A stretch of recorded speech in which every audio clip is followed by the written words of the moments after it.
Hi guys, welcome to my kitchen, also known as my lab.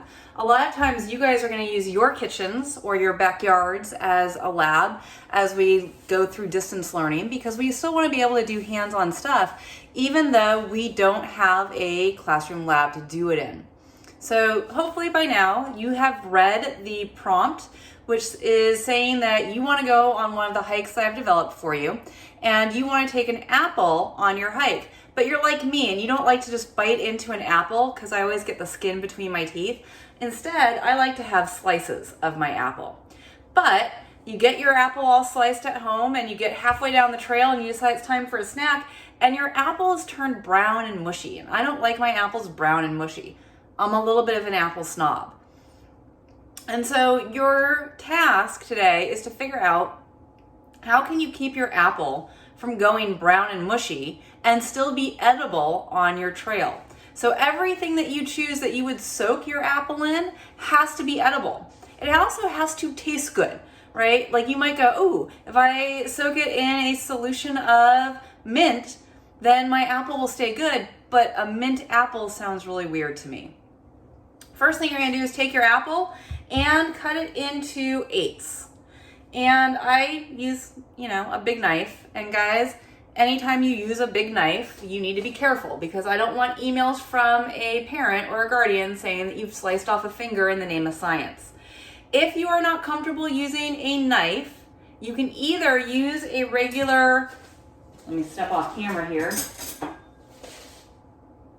kitchen knife that you'd have at the table. These are generally sharp enough to cut your apples, or have a parent or a guardian cut the apples for you. You're going to use what you find in your house. I don't expect you to go out and buy anything for this lab other than maybe put apples on your mom's grocery list. So when I think about how am I going to keep my apple from turning brown, I'm going to think, okay, what's in my handy dandy spice cabinet? Yes, you are seeing behind the doors at the mess that is my cabinet. Would you believe at the beginning of the epidemic, like everyone else, I organized and cleaned? This is what it looks like now as we are in the middle of the epidemic. Maybe, hopefully, the end of it. Fingers crossed. But I'm going to look here and go, okay, well, I've got sugar. That might work. I have olive oil. I don't know. Olive oil apples? Whoa. I have salt in here somewhere. I've got my salt shaker. Maybe that would work. Believe it or not, I grew up a little bit in the Midwest, and everyone in the Midwest salts their apples. If you've never tried salted apples before, try it. The reason why people in the Midwest salt their apples, as a little bit of an aside here, is because in the Midwest you didn't have access to fresh seafood, and seafood has iodine in it, which is what you need to keep from getting goiters. So what we did is we put iodine in salt, and in the Midwest you salted everything really heavily so that you got your fair share of iodine. But I've got salt in my pantry. I've got balsamic vinegar. That might work. Or regular vinegar. I'm going to pick one thing out of my spice cabinet. Honey isn't up here, but I've got honey.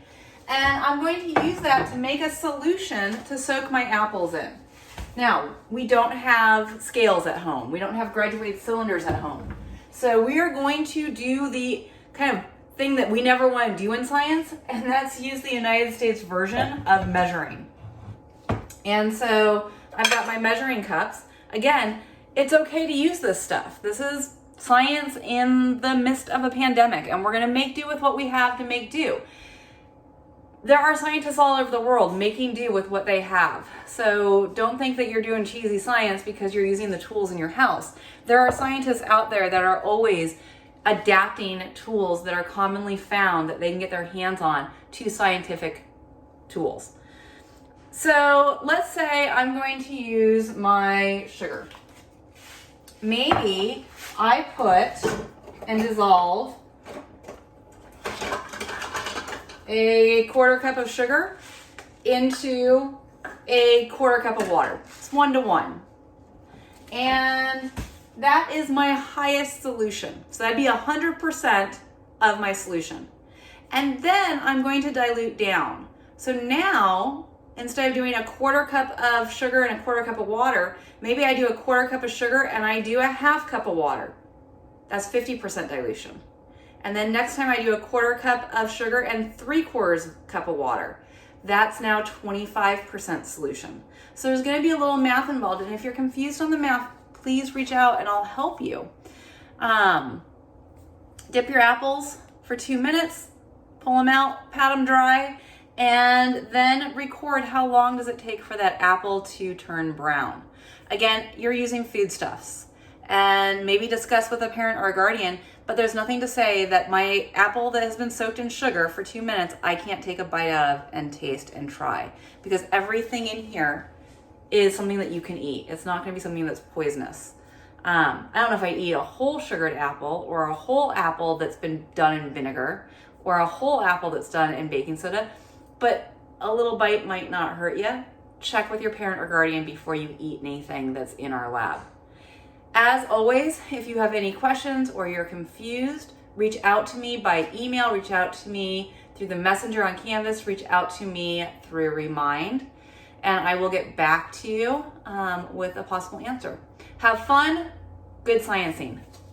Hey, it's me again. As I was cleaning up, I realized I forgot to tell you the most important thing, and that is to leave your lab space cleaner than you found it.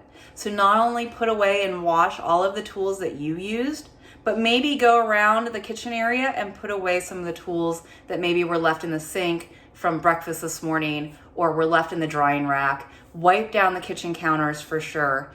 Earn some brownie points with your parents who are really stressed out right now. Make sure that you not only clean up what you've done, but leave it cleaner than you found it. I would expect nothing less in my classroom, and now your home is my classroom. So make sure you leave it nice and clean. Bye.